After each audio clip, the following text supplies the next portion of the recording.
दंडोत वंदना मेरी अनेक बार, सर्व कला समरथ डोलन तेरा हो प्रभु, नानक दे कर हाथ। ज्ञान अंजन सतगुरु दिया, अज्ञान अंधेर विनाश। हर कृपा ते संत भेजो, होया मन परगास। तुझ के अरदास हमारी, जियो पिंड सब तेरा। नानक सब तेरी वडियाई, कोई नाम न जाने मेरा। मैं खोटा साईं करा, मैं अंध का भंडार। मैं अपराधी आत्मा, साईं शरण संभार। मैं अपराधी आत्मा, सतगुरु बख्शन हार। सौभाग्यशाली गुरुमुख सज्जन मंडली, अपनी समस्त चित्तवृत्तियों को एकाग्र करते हुए अपना ध्यान अपने मन मंदिर में श्री परमहंस को लगाते हुए श्रद्धा प्रेम सहित मीठे स्वर में बोली जयकारा। बोल मेरे श्री गुरु महाराज की।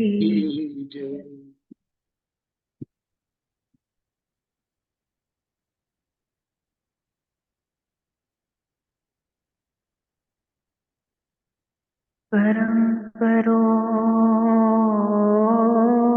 ऐसा के धर्म कभी ना छूटे। धर्म करो ऐसा कि कर्म कभी ना छूटे। छूटे चाहे सारी दुनिया, पर प्रभु का संग कभी ना छूटे। पर प्रभु का संग कभी ना छूटे। गुरुमुखो, काल और दयाल ये हर वक्त जीव के साथ रहते हैं और जीव को अपने अपने हिसाब से दोनों चलाते हैं। लेकिन काल जब दयाल को देखता है तो वो पीछे हट जाता है, और दयाल जब काल को देखता है तो वो नजदीक आ जाता है। इसके पास, एक सच्चे सेवक के पास, एक सच्चे धर्मात्मा गुरुमुख के पास, जो गुरुमुख सच में नाम जपते हैं, सत्संग सेवा करते हैं, अंतर ध्यान में अपने प्रभु की याद में हर पल खोए रहते हैं, ऐसे गुरुमुखों के ऊपर हमेशा दयाल मेहरबान रहता है। अब दयाल कौन है, ये तो सभी आप जानते हैं, हमारे सतगुरु दाता दीनदयाल हर वक्त हमारे अंग संग सहाय होते हैं। अब काल जो है वो इस फिराक में रहता है कि कब ये दयाल के, यानी कि दयाल की परछाई से, जरा दयाल की छत्र छाया से जरा सा भी इधर उधर हो तो मैं इसको झट झपट्टा मारूं और अपना असर इसके ऊपर डाल दूं। और ऐसा भी हो जाता है जब गुरुमुख भक्ति करता है तो उसको स्टार्टिंग की भक्ति में कोई लाभ नहीं प्राप्त होता, तो उसके मन में आता है कि मैं भक्ति कर रहा हूँ और मुझे लाभ नहीं हो रहा, और क्या करूँ, कितनी भक्ति करूँ। इतनी तो मैं भक्ति करता हूँ लेकिन मुझे लाभ ही नहीं होता। लेकिन काल इस बात को बड़ी गौर से सुनता है। वो चाहता है कि एक बार ये जीव जो है भक्ति से परेशान हो, दुखी हो, और मैं इसको अपने चंगुल में ले लूं। जीव भले ही दुखी भी होता है, परेशान भी होता है, फिर भी उसके मन में प्रभु अपनी दया, प्रेम भाव उत्पन्न कर देते हैं, और फिर जीव उस हिसाब से और भी भक्ति करने लगता है। फिर काल क्या सोचता है कि ये तो और भी भक्ति करने लगा, इसको मैंने भक्ति से कैसे छुड़ाना है, कैसे गुरु से विमुख करना है, जिससे कि ये काल का ग्रास बन सके। तो क्या करता है काल, गुरुमुख कोई जब भक्ति ज्यादा करने लगता है ना, तो उसको सुखों के भंडार देने शुरू कर देता है। बंगले, गाड़ियां, पैसा, दौलत, शोहरत, मान सम्मान, ये सब उसको देना आरंभ कर देता है। अब गुरुमुख समझता है कि मैंने भक्ति करनी शुरू करी है, तो इसलिए मेरे को ये सब चीजों की प्राप्ति हो रही है। तो इस खुशी में गुरुमुख और भी खुश होता, भक्ति करता है।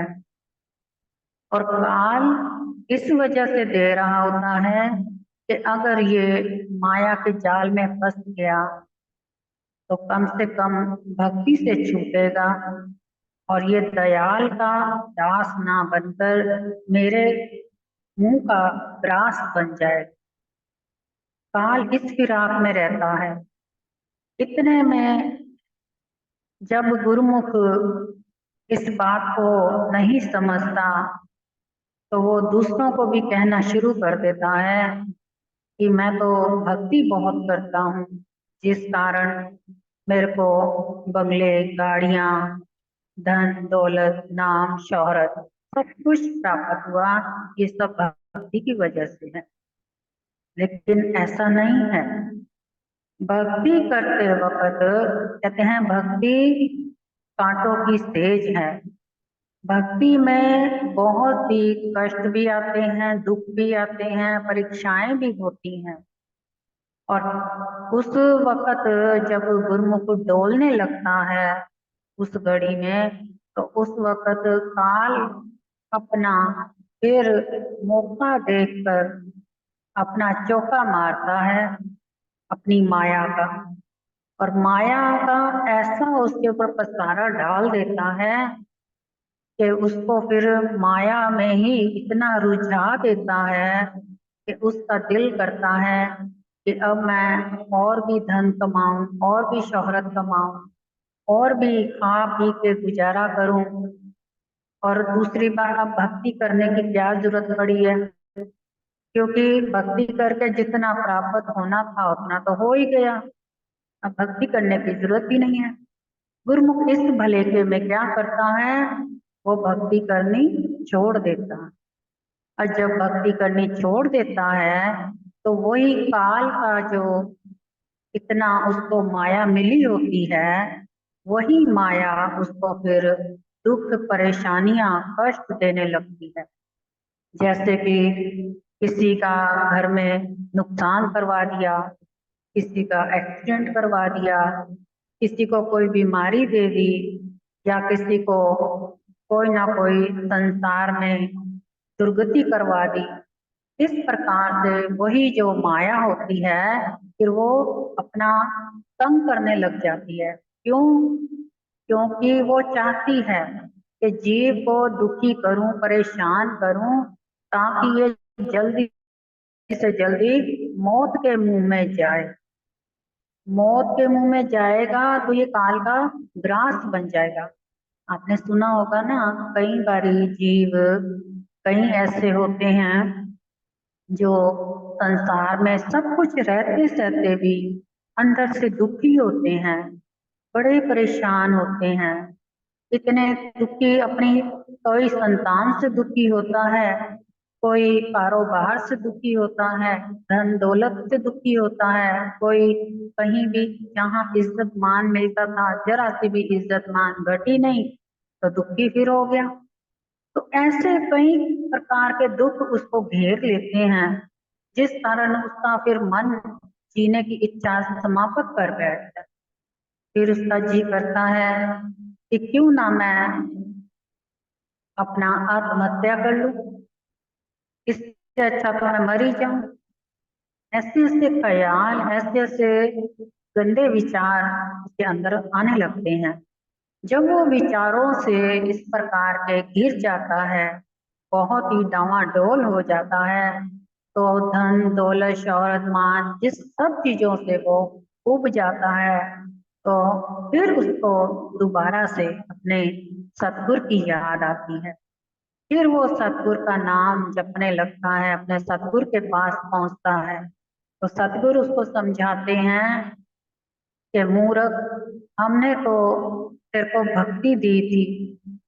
तो कहने लगा मैं भक्ति लेकर प्रभु आपकी, मैंने उस वक्त बड़े कष्ट सहे, तो मैंने सोचा कि इतने कष्ट आ रहे हैं तो मैं भक्ति ना ही करूं तो अच्छा है।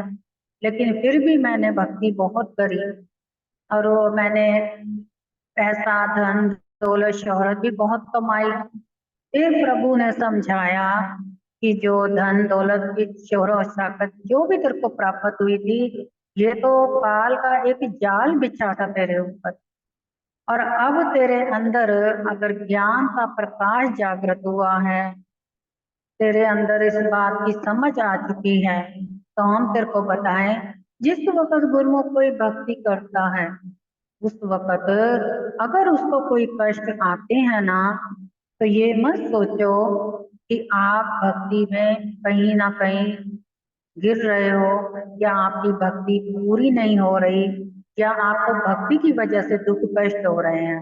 गुरुमुखों ऐसा कदापि नहीं है। जिस वक्त गुरुमुख भक्ति करता है उसको दुख कष्ट आते हैं, उस वक्त उसके जो पिछले पूर्व जन्मों के कर्म होते हैं भक्ति द्वारा वो हट रहे होते हैं। जैसे उदाहरण के तौर पे कोई जख्म है शरीर पर, अब जख्म के ऊपर ऐसे बिना जख्म की सफाई किए बगैर ही दवाई पट्टी तो हो नहीं सकती, और जब तक दवाई पट्टी भी ना हो तो आराम भी नहीं आएगा। इसी प्रकार से जब डॉक्टर उसके ऊपर डिटॉल से जख्म को साफ करता है तो उस जीव को कितनी दिक्कत परेशानी आती है, कितना दर्द सहना पड़ता है। और फिर उसके बाद जब मलहम लगाता है, इंजेक्शन लगाता है उस जख्म को ठीक करने के लिए, फिर भी कितनी चिक्के मारता है, रोता है। लेकिन उसके बाद जब वो जख्म सूख जाता है, ठीक हो जाता है, तो वही जीव कितना खुश और खुशहाल नजर आता, तंदुरुस्त दिखता है। तो यही हाल गुरुमुखों का है कि जिस वक्त हम भक्ति कर रहे हैं, अगर हमारे ऊपर कोई कष्ट विपदाएं आ रही हैं, तो ये हमारा पूर्व जन्म का कर्म है, जो भक्ति से कटने के लिए हमारे सामने आया है, और इसको कटने दे। जैसे ही कट रहा है इसको कटने दें, अपनी मन की मति इसमें ना लगाएं, केवल प्रभु का गुणगान करें, प्रभु के सिमरन में अपना ध्यान लगाएं, और प्रभु का हर पल हर घड़ी शुक्राना करते हुए अपने जीवन को व्यतीत करें, और सत्संग के वचनों को अमल करते हुए अपने जीवन धारण करते हुए जीवन का लाभ प्राप्त करें। तो गुरुमुखो, ये महापुरुषों के वचन हैं। काल और दयाल किस तरह से हमारे जीवन में आता है, और किस तरह से माया जाल का पर्दा डाल करके जीवों को गुरुमुखों को अंधा बना देता है, और जीव अपना भला बुरा विचारने की बजाय दुखी हो जाते हैं, और दूसरे की बातों में आकर के भटक जाते हैं। इसलिए कभी भटकने की बजाय आप किसी सियाने गुरुमुख या कोई सियाने संत के पास जरूर 2 घड़ी बैठें और कोई अच्छा सा नहीं तो सत्संग सुन लें, जिससे आपके दिमाग के अंदर ज्ञान के चक्षु खुलें और आपको सही और गलत की पहचान हो सके। बोल जयकारा बोल मेरे